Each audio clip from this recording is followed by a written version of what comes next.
L'Afrique mérite un siège à la table des grands de l'ONU. Aujourd'hui, 5 pays, les États-Unis, la Russie, la Chine, le Royaume-Uni et la France, autrement connus sous le nom de P5, choisis sur la base d'une guerre il y a près de 80 ans, détiennent un pouvoir absolu sur le destin de la planète entière. Ce n'est pas de la science-fiction, c'est la réalité du Conseil de sécurité des Nations Unies. Après près de 80 ans, l'ONU est-elle adaptée à sa mission ? Ce système dépassé est-il apte à relever les défis du XXIe siècle ? Le Royaume-Uni et la France méritent-ils toujours leur siège permanent, ou devraient-ils être remplacés par des puissances émergentes comme l'Inde et l'Union africaine ? Et surtout, pouvons-nous vraiment atteindre la paix et la sécurité mondiale sans briser le plafond de verre du Conseil de sécurité lui-même ? Kilimandjaro News Network se penche sur cette question cruciale. Nous déballons l'histoire, exposons les fissures du système et explorons des solutions révolutionnaires. Notre enquête explore l'influence profonde exercée par cette entité sur la vie de la population mondiale. Avant de continuer, n'oubliez pas de vous abonner à Kilimandjaro News Network. Cliquez sur l'icône de la cloche pour être informé des enquêtes plus intéressantes et approfondies sur les événements se déroulant à travers le continent et la diaspora. Dans les couloirs labyrinthiques de la gouvernance mondiale, quelques-uns détiennent les clés de notre destin collectif, le Conseil de sécurité des Nations Unies. Pourtant, sous le vernis de l'autorité se cache une vérité aussi crue que le décor démodé de la Chambre. Sa structure grince sous le poids de l'histoire, mal équipée pour naviguer dans le terrain traître du XXIe siècle. Imaginez ceci, 5 pays, vestiges d'une ère d'après-guerre, détiennent un pouvoir de veto unilatéral, capable de faire dérailler à lui seul des résolutions critiques d'un coup de plume.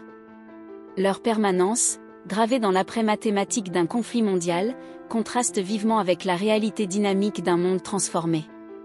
Le Royaume-Uni et la France, autrefois des titans mondiaux, luttent désormais contre leurs propres défis, leur influence historique étant potentiellement dépassée par la puissance économique et démographique croissante de nations comme l'Inde et l'Union africaine.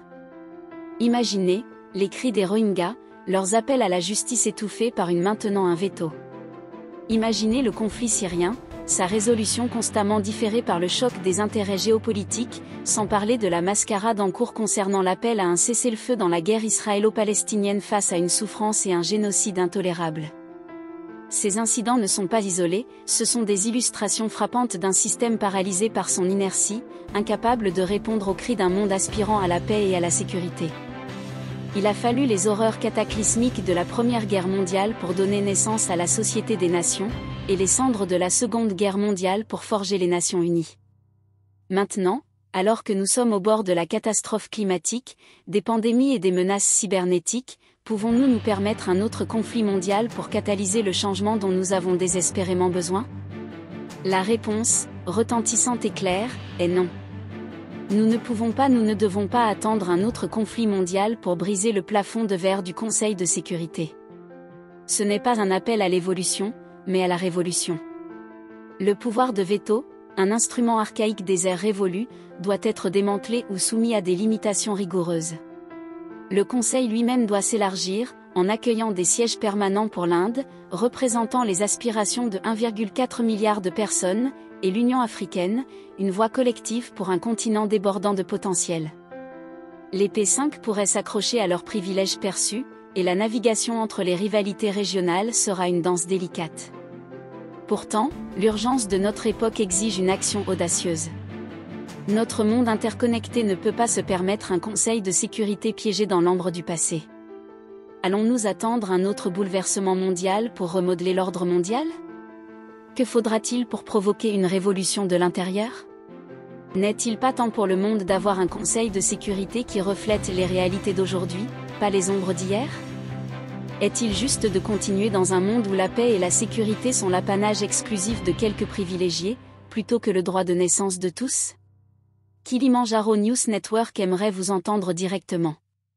Rejoignez la conversation. Envoyez-nous vos messages. N'oubliez pas de liker, partager et vous abonner à Kilimandjaro News Network, la voix authentique de l'Afrique.